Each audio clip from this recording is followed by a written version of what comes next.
are live from the Cow Waste newsroom. This interruption comes once again for another Blue Cart Newsflash. Madeline. You know, recycling is one of those things all members of our community can do together.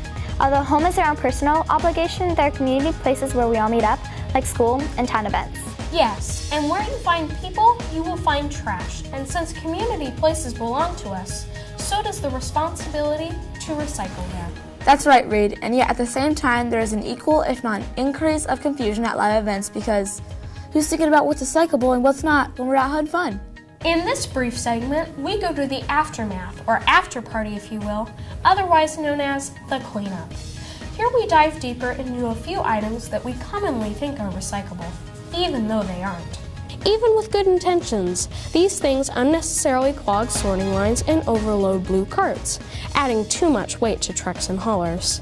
This increases the workload for people that are sorting. Let's go now to our In the Field reporter Chuck to gain more insight on this issue. Chuck, where are you and how can you help us sort through the recycling confusion? Hey gang, I'm actually at the aftermath of the Popcorn Festival. Now, I wanted a live look into recycling confusion. Did you know that not all plastics are created equal? And when it comes to recycling, this plastic confusion is leading the way and causing a lot of problems for our friends down at the MRF. It's hot. You throw back a nice cold bottle of H2O and it's a no-brainer. You return it to its roving home, the blue cart. But what about the plastic bag that it came in? You know, they're everywhere and they're part of our lives just as much as plastic bottles. Plastic bags don't seem to play well with the other trash items. Hey, who's your friend, Chuck? Oh, well, this is Billy. Hello, Chuck. Oh, what's got you so down in the dumps? Did you miss the party last night? No, last night was great, and we even raised enough funds for a 4-H camp, but it looks like our booth is destroyed. Interesting.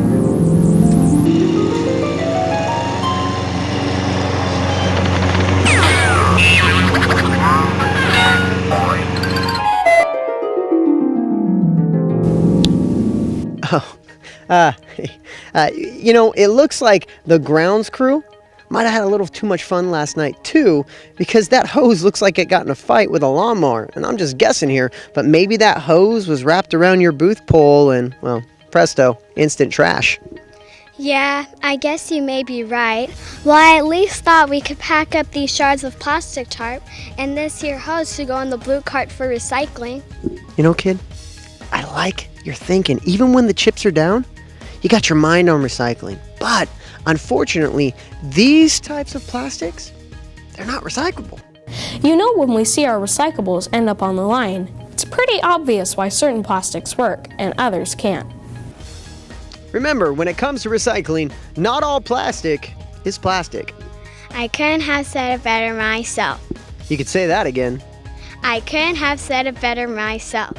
Back to you guys in the studio. So garden hoses, plastic canvas, and of course plastic bags. That's interesting, Madeline. As much as they are convenient from the stores to our homes, there is no convenience in removing them from the process. Yes, it's pretty easy to see how trash items affect the recycle flow. But more importantly, I didn't realize the amount of people along the lines of the MRF.